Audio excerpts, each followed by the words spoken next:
the thing is what we think we're doing is we think we're gaining perspective, but we're not. What we're doing is we're trying to rank our trauma out of existence, and it doesn't work. And so for me, when I came home, I'd been trained that everybody had it worse. So when I am having, violent night terrors and I'm hypervigilant, I think I'm in danger all the time. I think my family's in danger. I'm struggling with anger and self-loathing and eventually depression and then eventually suicidal ideation. All this stuff, I'm having this happen and I'm going, no, I have it on good authority that what I did was no big deal. So this can't be PTSD.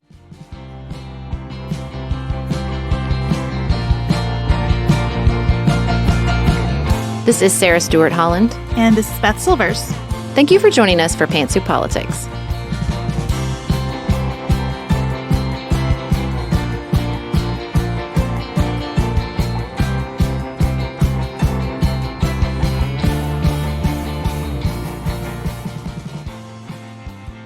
Hello, everyone. Thank you so much for joining us for a new episode of Pantsuit Politics, a very special episode of Pantsuit Politics, as we are thinking about what 4th of July means for our country and how we want to observe it. We are delighted to welcome back one of our Pantsuit Politics favorite guests, Jason Kander.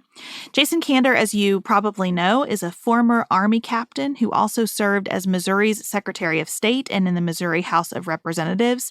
He is currently the president of the National Expansion Veterans Community Project and the host of Majority 54 podcast. He's here with us today because he has a new book, Invisible Storm, A Soldier's Memoir of Politics and PTSD, which he discussed with Sarah, and we are so thrilled to share this interview with you.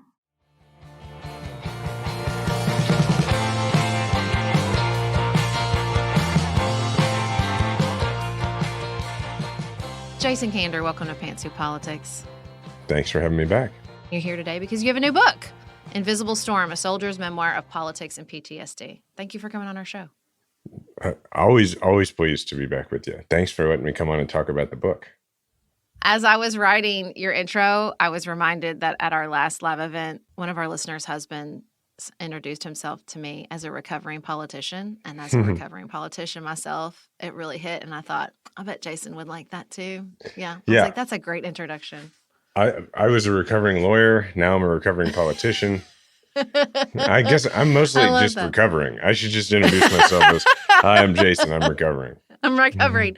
That's how we should all introduce ourselves. Yeah, for real. I loved your book. You know, I knew your story of joining up after September 11th.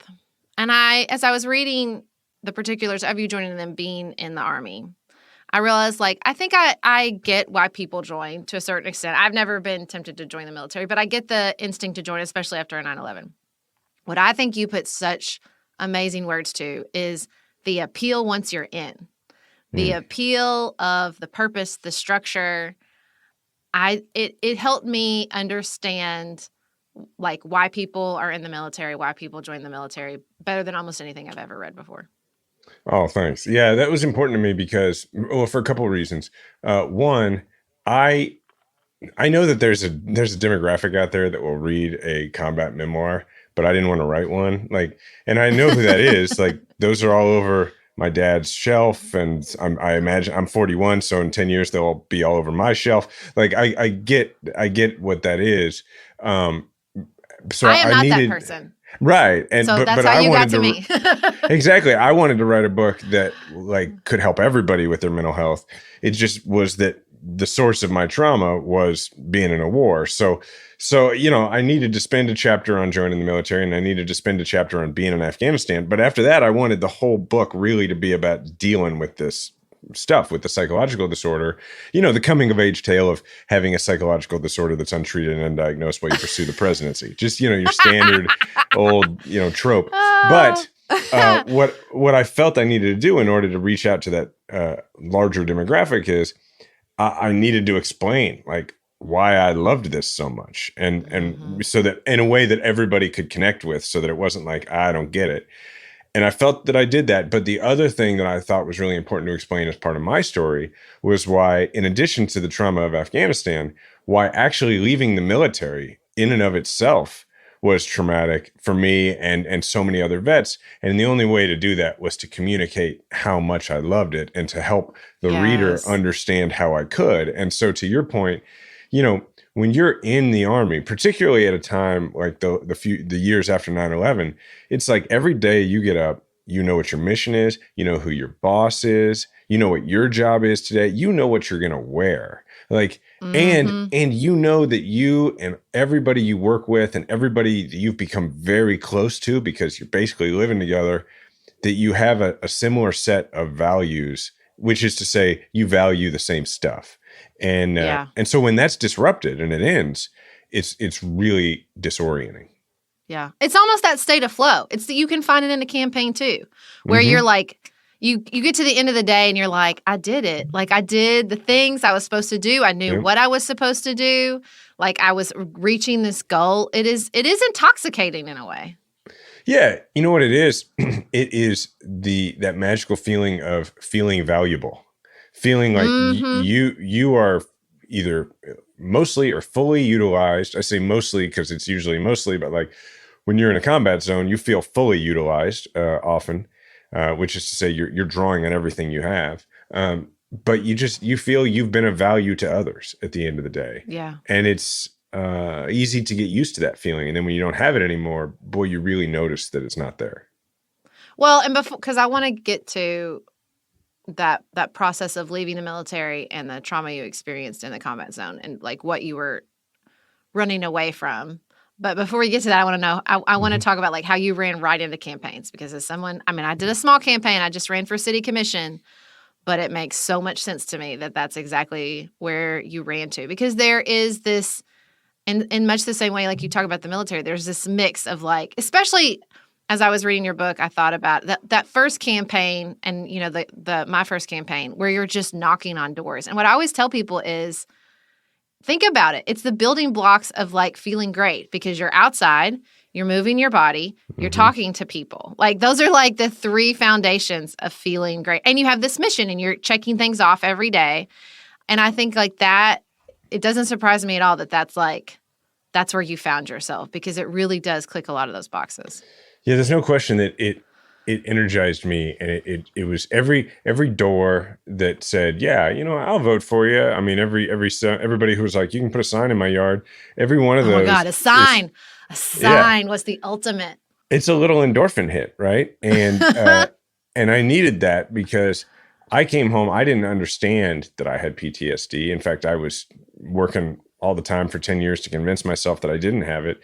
But where I eventually got to where it got really bad was I was just basically going from one giant endorphin hit, like speech to a huge audience, to another. But it started with, I'm just going to know that, okay, I hit 4 blocks today. I got 100 houses today. I got 13 signs today. I got whatever it is, these little metrics that would allow me to say to myself, I'm not irredeemable. And what was layered on top of all this is I just left a place where when I left, there were people there I cared about who were still there. And I was not reconciling these feelings of, I'm glad to be home, I'm grateful to be safe, and to have, not been physically wounded, but I'm also like aware that these people are still there, or that people I trained with are about to go there and I'm here. How is that possible? How is that okay? What does that say about me? So it became a search for redemption. It was, it was twofold. It was, if I do something huge and great, then maybe I'll redeem myself and not feel unworthy. But it was also, if I keep getting these accomplishments, maybe I'll convince myself that I'm all right. Well, and you really do a good job of taking us on that journey, because, what I was going to ask you, I was like about to the next to the last chapter, and I'm thinking, I'm going to ask him, because it felt like as you were going along this journey that, you didn't have a traumatic childhood. You talk lovingly about your family, and I'm like, who put it feels like the Army is who told you these messages of like stripping you down, you're only as good as the person. And then you tackle that. I was like, okay, he was anticipating my question, because you get to that at the end. Like, I understand the process that the Army has to put you through to like make you a cohesive unit and kind of strip you down and tell you you're no better than anybody else. But the problem is when you come out of these missions and you go home, there's no sort of like building back up and telling you, no, what you did was, I mean, I thought you did a brilliant job of keeping us in your head of like, I was just there 4 months. You kind of had me convinced at the end, like, yeah, what was the big deal? You were there for 4 months. And then you're like, oh, by the way, they stopped asking people to do what I did because it was so ridiculous by the end of the mission in Afghanistan. And so I thought, yeah, they kind of tear you down. I mean, I don't think I'm being unfair. I feel like that's how most people describe the process. And then they don't build you back up. Exactly. I mean, I refer to it as unnecessary brainwashing, like not unnecessary, a necessary brainwashing. And the reason I say it's necessary is because, like in my job, for those listening who probably don't know, I was an intelligence officer whose job it was to go and investigate corruption and espionage within the Afghan government, which basically means I had to go repeatedly into meetings, just me and my translator often, with no backup. Nobody knew where we were. And we really couldn't know the allegiances of the people we were meeting with. And they were, much more heavily armed than we were. So it was a constant threat of kidnapping and that kind of thing. And in order for me to be able to do that more than once, I have to really believe like, this isn't that big a deal. Like, this isn't combat. This, nobody blew me up today. So this is no big deal.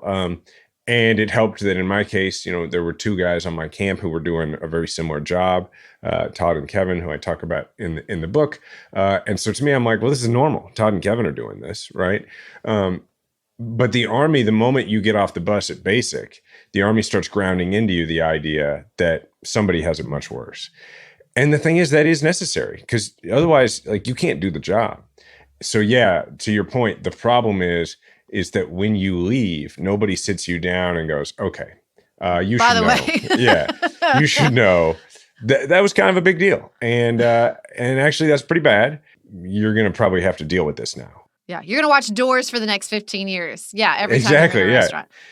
Right. I mean, I think that, and you do such a good job of like using the voice of the PTSD to convince us like it wasn't a big deal. I really, by the end of the book, I was like, Jason, you said it, told us, 500 times you're only there for 4 months. And then you spend this time saying like, oh no, it was a big deal. And look, I think the reason, to your point at the beginning, this is applicable to anyone on a mental health like road or dealing with those challenges is we all do that. We all say somebody has it worse, right? Like we all do that. I mean, that's probably why the training in the Army sort of catches fire in such a way, because I think we train ourselves to do that, to always look around and say like, so-and-so has it worse. At least I'm not in a coma. Believe me when I say I don't quote Dr. Phil a lot, almost ever. But one time I heard him say, if you were in a hospital bed and your leg is broken and the person next to you is in a coma, it doesn't make your leg not broken. That's right. And that's I was like, good. Dr. Phil is right. This time he's right. And I've never forgotten it because you do. Everybody does that. Well, and the thing is what we think we're doing is we think we're gaining perspective. But we're not. What we're doing is we're trying to rank our trauma out of existence, and it doesn't work. And so for me, when I came home, I'd been trained that everybody had it worse. So when I am having, violent night terrors and I'm hypervigilant, I think I'm in danger all the time. I think my family's in danger. I'm struggling with anger and self-loathing and eventually depression and then eventually suicidal ideation. All this stuff, I'm having this happen and I'm going, no, I have it on good authority that what I did was no big deal. So this can't be PTSD.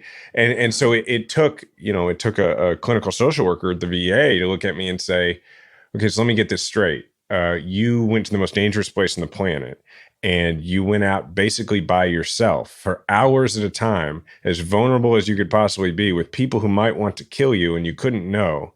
And if something went bad, no one was coming to save you.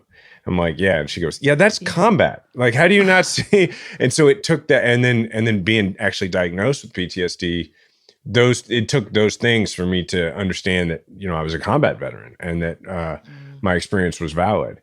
And I appreciate what you said about the way I wrote the book. I did it very purposefully. What I wanted was, and it was a writing challenge to make sure that as I tell the story, I am not, utilizing any language that is available to me now because I went to therapy, but I'm only at the moment that you are in the story as the reader. The only way I allowed myself to explain it to you at that given moment was the terminology and the understanding that I had at that time. And then gradually, as the story goes on and more language and more understanding is available to me, I'm able to reveal more. My great uncle read it and gave me one of my favorite pieces of feedback. He was like, it's a mystery novel. He said that where the third act, all these twists are revealed and you start to see all these the first pieces and fall second into act place. differently. Yeah. Absolutely. Absolutely. I think that by the end, you can see again, like how this journey you took as a politician really fed all those voices. Because again, if you're out there knocking on doors or you're in policy meetings and you're talking about all the problems in America, well, that's again feeding your idea that like people have it worse. There's so much more important things I could be working on than my own mental health because here's the part. I just have to. I died, Jason. When you sit down with Barack Obama and he says, but Jason, you have what I had. You're the natural. I mean, I can't imagine why you would be distracted. Yeah. And be tempted to follow this path all the way to almost the presidency with sitting with Barack Obama telling you you're the natural. I mean, but that journey feeds all those different narratives along the way. Yeah, absolutely. I mean, and that's the thing where you're having moments like that in your life and you're going, what the hell is my deal? Why do I still feel bad? And after a while, I mean, I struggled with this for 11 years before I figured out what it was and before I would talk to anybody about it other than my wife, right? And so the whole time I'm telling myself this story of like, how ungrateful am I? Like what's wrong with me? And after 11 years of that, you forget that you weren't like that before you deployed. And so as a result, you just think, I guess this is what I'm like now. And I guess this is who I am. And, so not everybody gets to be happy. So I'm just going to serve my purpose. And so, I wrote the book because, I mean, honestly, because if this book had existed 14 years ago, I think I'd have read it. And I'd have got help then, and wow. I'd have dealt with it, and it doesn't exist if I don't write it. So that's why I wanted to do it.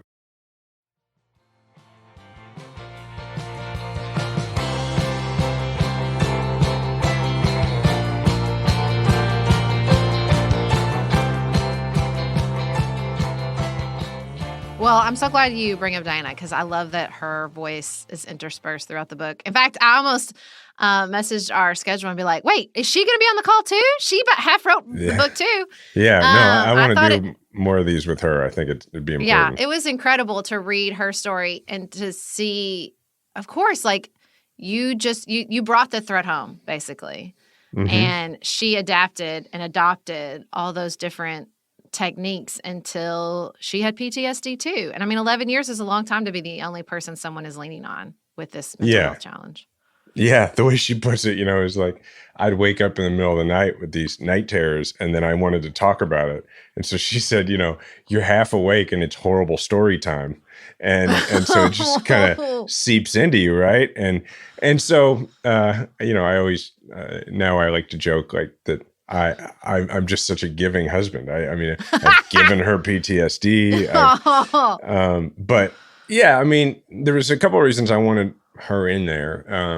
And obviously we did it a lot differently than any memoir I've ever read. Like she comes in every chapter for a few paragraphs with her first person perspective, where she just writes, a passage about what it was like for her at that time and what she was observing with me. And part of that was, I want a lot of people to read this because I think it's going to help a lot of people. But some of the people who read it won't be people who struggle with their own mental health challenges. But they probably are going to be somebody who loves someone who does. And I wanted them to have a narrator that they could relate to, right? And part of that is I also want people to know about secondary PTSD because we didn't even know about it till I started therapy. And thank God, my therapist, Nick, told us about it. But then the other reason was as you go through there, like, you have to have another voice to tell you about what it is that they're seeing from me, right? Because if not, like when I recorded the audiobook, Diana did her stuff on the last day and I did like 4 days of just me. And so then I heard the book without her reflections in it. And, it's very hard to relate to this person when you're getting no perspective from anybody else who's been observing them. And all you're hearing is the version of this from the guy who has PTSD. And, finally, I just went in there because nobody goes through this kind of stuff by themselves. And certainly nobody survives this by themselves. And so I wanted people to see that really it's a love story. I mean, that's really what the book is more than anything else. It's a memoir and it's about mental health and it's a little bit about the military and it's a little bit about politics. But what it really is it's just a love story. It's about a marriage surviving this disorder. Well, I do want to get to the politics part. Sure. Because now you and I are the same age. I didn't realize you were a 1981 baby too. It's a very strong year. We share that year with Beyonce. It's a very good year. Oh, I didn't know that. Yeah. Oh my gosh. Beyonce, Britney Spears, Justin Timberlake, Meghan Markle, Brandi Carlile. I can go on, Jason. And 1981 was a very good year. And I'm adding you to the list now. Right? That's a good one, isn't it? Yeah. Oh man, I really thought I was younger than her. Okay. I've been to multiple Brandi Carlile shows. Anyway. But be proud. Like, that's awesome that we share. Oh, sure. Yeah, absolutely. It's a very good year. So I'll add you to my list when I reel off my 1981 babies. So I think you ran. When did you run for your very first race? 2008. 2008. Okay, so you were a little in front of me, and you took off like a rocket ship. I really remember vividly the first time I saw that commercial where you took. Or did you put the gun back together blindfolded? Where I assembled it and then talked about why it was for gun control. Oh my gosh, the gun. So yeah, that was 2016. Yeah. Till to this day, that's when I was running in 2016. Still to this day, remember this. So no one knocked on my door and sent me on this rocket ship, even though we're the same age. It's okay. I'm not bitter. No, I'm just kidding. But the reason I bring that up is because, look, I wasn't struggling with PTSD. I had PTSD from a school shooting at my school when I was a junior in high school and had sort of the similar journey. Like, I wasn't shot. I wasn't injured. Why am I upset? Until I had a therapist say, like, you have PTSD. That's not a normal introduction to death at 17 years old. Right. And I got it treated really, really early, thank God. But, like, I'm reading this and I'm reading your sort of side-by-side political journey. And I, like I said, like, I understand why it like fed some of that need from the PTSD. But the truth is, even if you're not having a mental health challenge, it's a shitty gig. Like, to sit in a room and call people constantly and be gone from your family all the time. And now, like, even more than when, like, the last time you or I ran, people are mean. They're just mean. Even from when I ran from 2016 to 2018, like, people would put my signs in their yard with a red circle and a slash through them in a city commission race. Like, in a city commission race, And I thought, I think at the end when you talk about the Army's process and, like, and then you're talking about, well, this is the question everybody asked me, will I run again? I thought, also, there's another process that needs to be worked on here, and it's running for office, especially higher office. Like, there's got to be a better way. There's got to be a better way to elect people and have campaigns without asking someone to sacrifice everything. I mean, even to Barack Obama, he's written about the strain on his family and his mental health. And it's just like, why do we ask people to do this because they want to serve?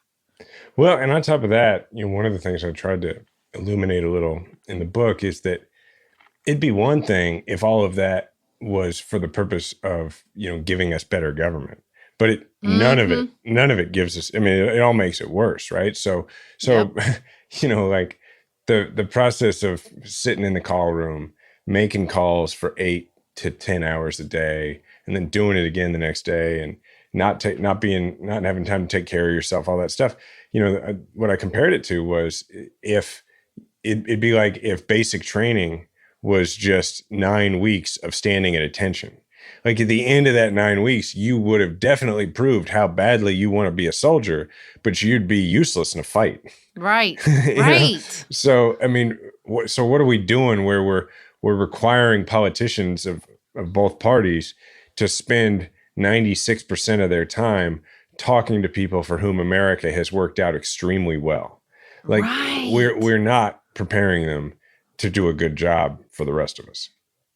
Yeah, and I just think, like, why would we ask somebody to do this? And if you're in a really good place mentally. Like, why would you want to? You know, like that's the thing. I was like, aren't we creating a process that almost plays to people's weaknesses, that like calls people who have something to prove often for like either dangerous or harmful reasons? Like, I was struck, even not that Barack Obama is like the third guest of this interview, even in his memoir where he talks about like, am I an egomaniac? Why do I want to do this? Like, he says it in his book. Like, I'm wondering what's wrong with me that I keep doing this to myself. Yeah. And I remember, just moments in my life politically where I had these two thoughts. One was like, what the hell am I doing? Like, why am I doing this? But then the answer was like, I don't have a choice, right? Because I just didn't, for a whole mix of reasons. But then the other thing I remember always thinking about was how envious I was of the people who didn't need to do it. And that's a big part of my journey in the book, is that like, there's a point where, I've done a few of these interviews. Here's a story I haven't told that I think will help people see why the book is a little different.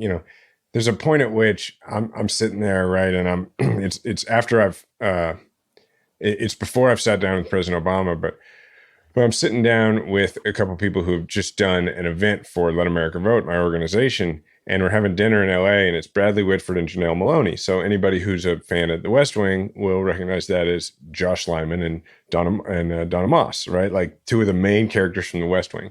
And, they've kind of, I didn't know Janelle really before, but Brad and I had been friends. But we get into this conversation where Eli Addy, who's one of the writers from the show, and they had all been at this event, says, what we need to run in 2020 is a young Midwestern vet who's proven he can win over people who voted for Trump.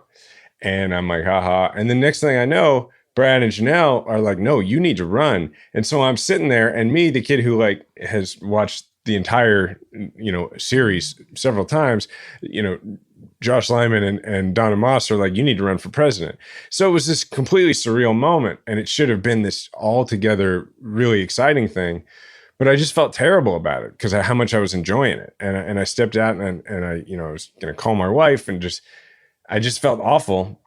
And I remember thinking about how badly what I wanted was really to be somebody who, would coach their son's little league team and drive a pickup truck and have a job that just felt meaningful all the time and didn't constantly feel they needed to prove themselves.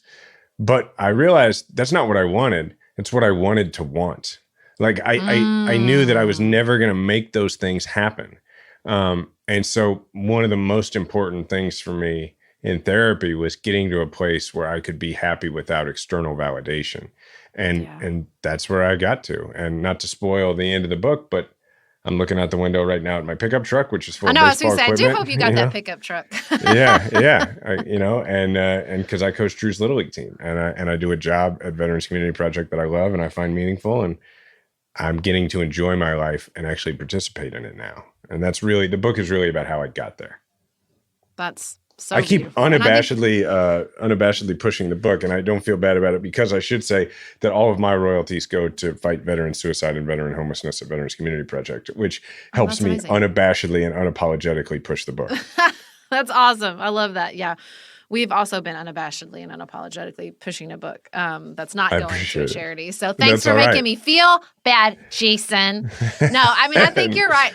I think that is, that's the hard part. And I think that's true of the parts of your journey in the military. That's definitely true of my experience in politics.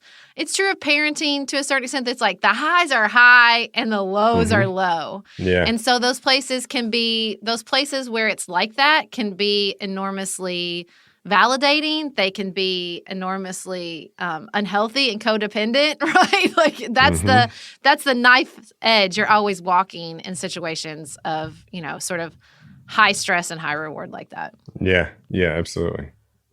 And I think that's just the hard part. Well, thank you so much for writing this book. I think it's going to be so helpful to so many people. The other moment with you that I will never forget is when you came on our podcast the first time and you talked about post-traumatic growth. It was the first time I'd ever heard that phrase, is when you shared it in our interview. And I'm so glad now that you've written this book for people to really show, both sides of it. I don't think you skip to the post-traumatic growth and under any scenario. And I think you have to you have to illustrate the journey that you go on to get there, and that you're there. You have the pickup truck. I'm assuming it's all not, green grass and roses, though. This is an ongoing journey. Yeah, for sure. I mean, yes, it is an ongoing journey for sure. You mean post-traumatic growth is not something you just check off a to-do list? Yeah, no, it's not. It's not like an IV drip, unfortunately. But but yeah, I think it's really important. I know it's really important because I needed it, and it wasn't there for there to be examples out there that people can look to of people who have gotten treatment for PTSD and gone on with their lives and been able to do what they want to do, versus what we usually see, right? Which is the oftentimes combat veteran, not always, because there's a lot of different ways people get PTSD. But when it's depicted, it's generally, a combat veteran who's like abusing alcohol and abusing their spouse and robbing a bank, and I refer to that as PTSD porn. I mean, it's just like voyeurism. It's just that, and it leaves people thinking that's what PTSD is. And if you believe that that's what PTSD is, and you think that PTSD is always going to lead to suicide and it's always going to lead to you losing your job, well, then you believe what I believed for many years, which is that PTSD is a terminal diagnosis from a life and career perspective. And as long as people believe that, they're not going to go get help. And so I just felt like, well, now what I can do, my public service can be the guy who people can say, well, he got help and he's better. So I guess that's the path. Do you feel like that's getting better inside the veterans community, inside organizations, that the narrative is improving? I think we're halfway there, which is to say that we've done a very good job in the veterans community of convincing people that, can you hear my dog snoring behind me, by the way? Hey, Kelly, my dog always snores on mine. She's not in here right now, but she always snores during them. I'm always asking Beth, can you hear Kiki snoring? Yeah, anyway, I think we've gotten halfway there, which is to say we've done a good job of having a solid refrain for years that says it is not a sign of weakness to get help. It's a sign of strength. And I think most vets hear that now. And where we got to go now is we got to convince folks, oh, and by the way, getting help actually works. It actually helps, because that's the second half of that is until people believe that, they're just not going to go do it. Well, again, thank you for doing your part and sharing your story and showing people that there is a path forward and there is a path where you get help and you start to want the things that the pickup truck and the coaching of the Little League. And thank you for coming on Pantsuit Politics again. Thanks for having me.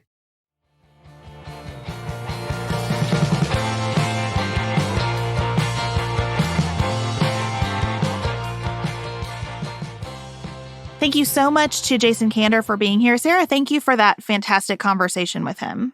I love him. I just feel such camaraderie with him as a millennial who ran for office and then was like, ooh, this is, I don't know. I mean, I didn't have Barack Obama tell me I was a natural, so small differences in our experiences, but I feel a large amount of camaraderie with him, and I think he's fantastic, and I just love any chance to get to talk to him. Outside of politics today, we are entering our July break. What are your reading plans, Sarah? I know you to be a person who, if you come to my house for a few days, has about 7 books in tow. So I'm very interested to hear your strategy for international travel and reading. Yeah, I did. I was very proud of myself because I did bring 5 books to your house, but I finished 2 of them and an audiobook. So I've been really flying through some books because I did not read almost at all in April and May because they were really tough months for us as a family between the diabetes diagnosis and the COVID. And so I'm back on that. I'm back on that regimen of a lot of intense reading, and I love it. It makes me feel so good. It's such a break from the intense environment that is my head. And so, yeah, I actually prioritized a couple. I'm really trying to get through a bookshelf of books I've ordered to read and haven't read. And so I was like, okay, I'm going to read the biggest, heaviest ones at Beth's house while I'm driving around in June. And I've done that. So I have a couple smaller ones, actual paperback novels I might take with me. But for international travel, it's just the Kindle. It's just got to be the Kindle. It's so easy to have it and pull up books. And you don't have to worry about well, what if I get through this one? Because you can always just get another one. So a lot of books on the Kindle will be my July plan. And I think Laura Tremaine has finally convinced me, and I'm going to read some Stephen King. I've never read any Stephen King. She did a whole episode I listened to. She really believes in him as a storyteller. And it is shocking to like really sit back and think about how many of our like most famous stories were written by him. And so I think I'm going to read Carrie over the summer. That's the book she recommends to read first. I'm going to read Carrie, but I do really want to read some of his bigger books. I don't know if I'll get to those this summer because I do want to get through this bookshelf, which I've made a really, really nice dent in. But that's my loose summer reading plan. Well, I do not read at your pace, and I have not read much at all lately because the Supreme Court has been so verbose. I would like it if they're going to just do what they want anyway, to just say that, like one page, we just decided because we wanted to at the end. But anyway, I am looking forward to reading other things in July. So I have 4 books I would like to read in July.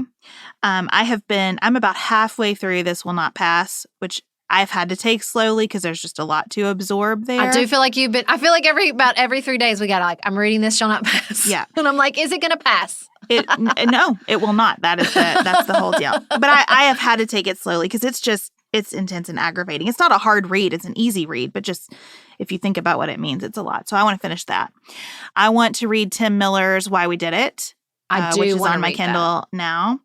And then I want to read 2 books that are not about politics. I want to read People We Meet on Vacation from Emily Henry. I loved Beach Read, so I've heard that this book is delightful and I would like to get through it. And then I want to read something from Anne Lamott. I may go back and read Help Things Wow again because it's so quick, but I just find that when things are hard, I really value her perspective and the way that she writes. So I'm going to read something from her in July as well. It's funny that you say that because in Laura's book, and then another book I was reading, or maybe something, it was Austin Kleon's newsletter. It was like in one day, Anne Lamott's Traveling Mercies was mentioned in my, like something I was reading or taking in like 3 times. And I was like, okay, the Holy Spirit would like me to read this book. So I'm going to try to read that over July. It was listed as like a really good book for like being a mother and a creative. And I was like, okay, I'm interested in that. So I'm going to try to read that this summer as well. The day or the day after the Roe decision, I found myself just going to her Facebook feed thinking, what has she said about this? And I was not disappointed. There was a long thing from her. And I feel like she is so good at saying, boy, life can be terrible and wonderful at the same time. And that is just the condition of humanity. So I need a big dose of Anne Lamott in my July. We're looking forward to hearing about what you're all reading. We hope that you have a wonderful time this summer and that whatever life has for you, you get in at least one book that really nourishes you. We'll be back with you on Friday to talk a little bit about what's going on the coasts of the United States. And until then, have the best week available to you.